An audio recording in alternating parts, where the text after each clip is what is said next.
One day, don't ask me why, I was contemplating the concept of what's called sclerotization. When a little bug turns into a big bug, it can't grow its exoskeleton, so it breaks off. And then over the next couple minutes or hour, it turns dark. And I said, isn't that interesting? Here's something in nature that goes from white to black. Well, there's a product on the store that for men to change their color hair that has lead acetate in it. You can't buy a house in the United States with lead paint, but you can pour this stuff on your head. I said, this is unacceptable. No way. And so I got a bunch of hair, gray hair, and I stuck it in this process. I looked at, as David said, this phenylalanine and tyrosine and L-DOPA. And so I took some gray hair, put some stuff in it, and it came colors. It's really interesting, but it was all over the place. There's browns and blacks, and then no one's going to want this. It's all different colors. So I called the people that gave me the gray hair, and they said, oh, John, that gray hair isn't from one person. It's from a bunch of different people. So me being the grayest person in the building, I said, hit me.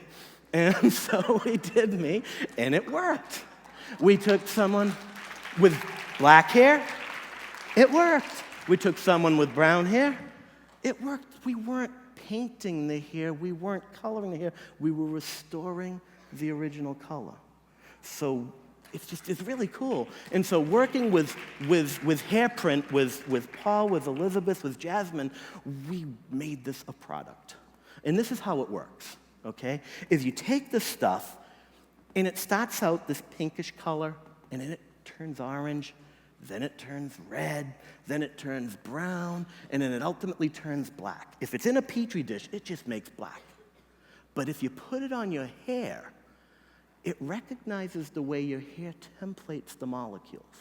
Okay, so what I mean by that, if we looked at a parking lot, and we draw lines for cars to park in a parking lot, we could draw it that way, we could draw it that way, we could draw it that way. It's 20 cars in the parking lot, but there are all these different geometries.